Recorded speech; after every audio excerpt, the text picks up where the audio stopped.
इस समय की बड़ी खबर आपको बता दें, मुख्यमंत्री पुष्कर धामी ने अपना तिरुपति दौरा रद्द कर दिया है। आंध्र प्रदेश दौरे से वापस लौट आए हैं मुख्यमंत्री पुष्कर धामी।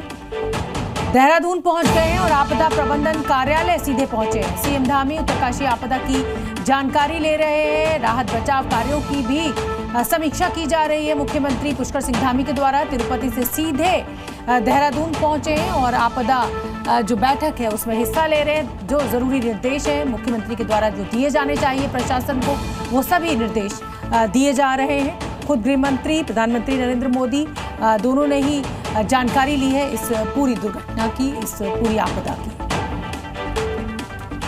देश में एक बार फिर से नई बहस शुरू हो गई है, सच्चा देशभक्त कौन। इस बहस की शुरुआत सुप्रीम कोर्ट की टिप्पणी के बाद हुई है। मामला गलवान घाटी में भारतीय जमीन पर कब्जे के दावे का है, जिस पर सुनवाई के दौरान सुप्रीम कोर्ट ने राहुल गांधी से कहा था, अगर आप सच्चे भारतीय हैं तो ऐसी बात नहीं कहेंगे। राहुल गांधी पर इसी सुप्रीम टिप्पणी के बाद बीजेपी बेहद हमलावर है। यहां तक कि एनडीए की बैठक में पीएम मोदी ने भी राहुल गांधी को निशाने पर ले लिया, लेकिन उधर भाई के लिए मोर्चा संभाल रखा है प्रियंका गांधी ने। और प्रियंका गांधी का कहना है कि क्या कोर्ट के दायरे में आता है किसी को देशभक्त कहना या ना कहना।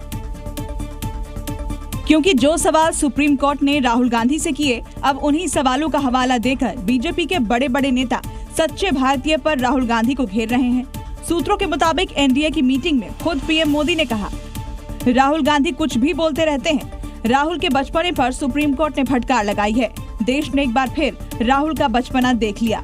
तो इधर प्रियंका गांधी ने सुप्रीम कोर्ट की टिप्पणी पर जवाब दिया और बताया, सच्चा भारतीय कौन, ये जज तय नहीं करेंगे। ये कोई जस्टिस तो नहीं तय करेंगे। दूसरा, राहुल जी ने हमेशा आर्मी का, सेना का आदर किया है। उनके दिल में उन सेना के प्रति, सैनिकों के प्रति, उनके अफसरों के प्रति पूरी तरह से आदर है।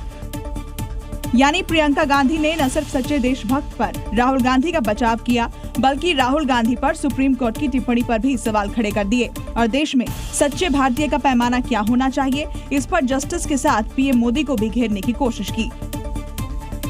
संसद में सीआईएसएफ की मौजूदगी ने तूफान खड़ा कर दिया है। कांग्रेस अध्यक्ष मल्लिकार्जुन खड़गे ने सरकार पर तीखा हमला बोला है, तो जवाब में बीजेपी ने उनके अनुभव की गिनती शुरू कर दी है। राज्यसभा का वेल, जहां सिर्फ बहस की आवाज गूंजनी थी, वहां सीआईएसएफ जवानों की मौजूदगी ने सियासी तापमान को बढ़ा दिया। मल्लिकार्जुन खड़गे ने सरकार पर निशाना साधते हुए इसे लोकतंत्र पर खतरा बताया, तो सत्ता पक्ष ने भी पलटवार करने में बिल्कुल देर नहीं की। दायित्व था आपको सीआईएसएफ को अंदर लाते हो, मैं फिर सीआईएसएफ को अंदर क्या टेररिस्ट है? ये पहले तो यहाँ के मैंने इन लोगों को कई बार कहा, 40 साल से ज्यादा ऑपोजिशन में रहा हूँ, कुछ मेरे से ट्यूशन ले लो, मैं बता दूंगा ऑपोजिशन कैसे करना आता है। अभी नए नए हो। उधर कांग्रेस के आरोपों पर संसदीय कार्य मंत्री किरण रिजिजू ने साफ किया कि सदन में सिर्फ मार्शल आते हैं, न कोई सेना न पुलिस। क्योंकि ये रिकॉर्ड पर क्लियर है कि सदन में सिर्फ मार्शल ही आ सकता है, और उस दिन भी मार्शल ही थे, तो लीडर ऑफ ऑपोजिशन ने जो मिसलीड किया। उत्तर प्रदेश में सरकारी स्कूल्स के मर्जर पर अब सियासत और गर्मा गई है। समाजवादी पार्टी ने अब पीडीए पाठशाला को आंदोलन का चेहरा बना दिया है। आरोप है कि अवैध रूप से चलाई जा रही इस पाठशाला में बच्चों को राजनीतिक अक्षर सिखाए जा रहे थे। सहारनपुर में एक समाजवादी पार्टी के नेता पर एफआईआर दर्ज हुई है, जिस पर अखिलेश यादव ने अब खुलकर विरोध जाहिर किया है और दो टूक कहा है कि जब तक टीचर्स नहीं आ जाते तब तक ये पाठशाला ऐसे ही चलती रहेगी।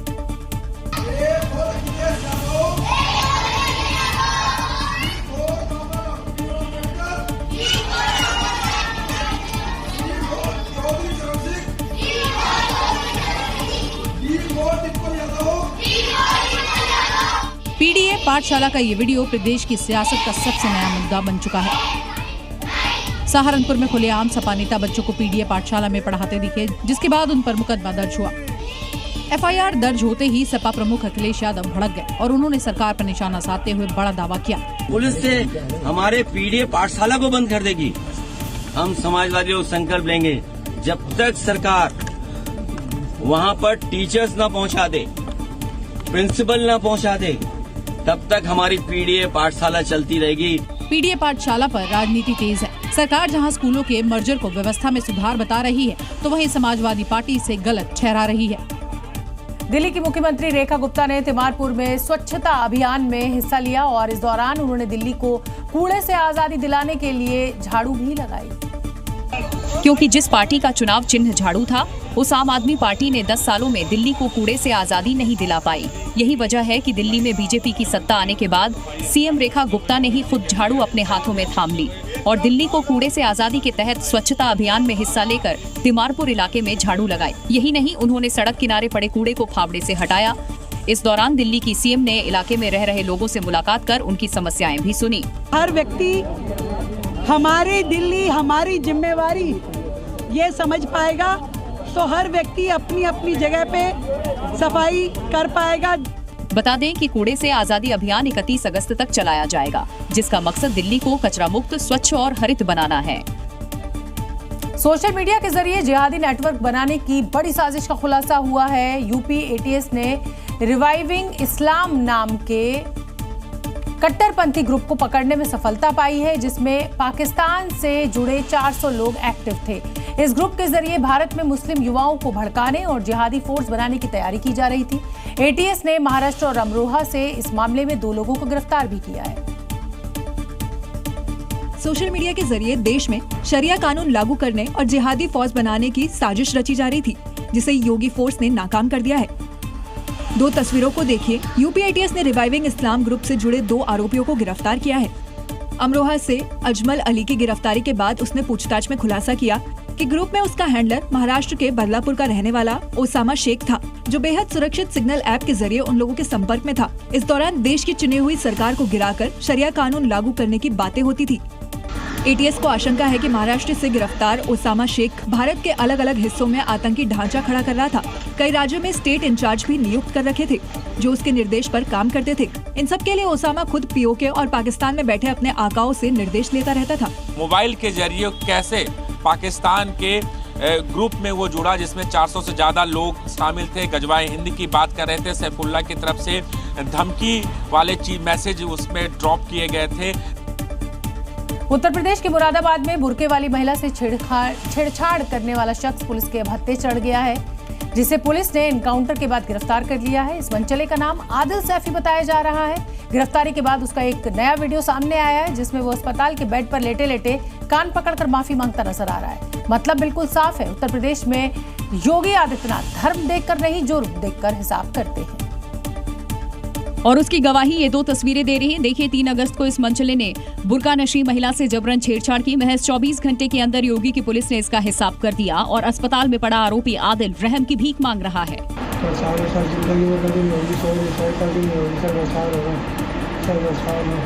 पुलिस के मुताबिक सोमवार रात जब चेकिंग चल रही थी, तभी आरोपी बाइक से आया। जब उसे रुकने का इशारा किया गया तो वो पुलिस पर फायर कर भागने लगा। जवाबी कार्रवाई में पुलिस की गोली पैर में लगी। आरोपी के पास से बिना नंबर की गाड़ी और तमंचे के साथ जिंदा कारतूस भी बरामद हुए हैं। मतलब साफ है, यूपी में अपराध पर 0 टॉलरेंस की नीति है। यहाँ अपराधी का धर्म नहीं, जुर्म देखकर हिसाब होता है। ये हाल तो महिला से छेड़छाड़ करने वाले आरोपी का है। इसके अलावा आगरा से नोएडा अपराधियों पर योगी पुलिस का उत्तर प्रदेश पुलिस का एक्शन देखने को मिला, जहां हत्या, चोरी और लूटपाट जैसे अपराधों में शामिल बदमाशों का पुलिस ने एनकाउंटर किया। क्योंकि यूपी में अपराधियों को छोड़ने का रिवाज नहीं, बल्कि उनका बुलेट से इलाज करने का रिवाज है। ये 4 तस्वीरें आगरा, अलीगढ़, नोएडा और गाजियाबाद की हैं। आगरा में हत्या के आरोपी शिवा को पुलिस ने मुठभेड़ के दौरान गोली लगने के बाद गिरफ्तार किया, तो वहीं अलीगढ़ में शातिर चोर एनकाउंटर के बाद पुलिस के हत्थे चढ़ गया। वहीं नोएडा के थाना सेक्टर 20 में पुलिस और लुटेरों के बीच मुठभेड़ हुई, जिसमें गोलीबारी के दौरान एक बदमाश घायल हो गया। बदमाश का नाम हरिया है, जो अपने दोस्त के साथ मिलकर मोबाइल और चेन स्नैचिंग की घटनाओं को अंजाम देता था। गाजियाबाद में भी मुठभेड़ के दौरान पुलिस ने 25,000 के इनामी बदमाश अभिषेक को गिरफ्तार किया है।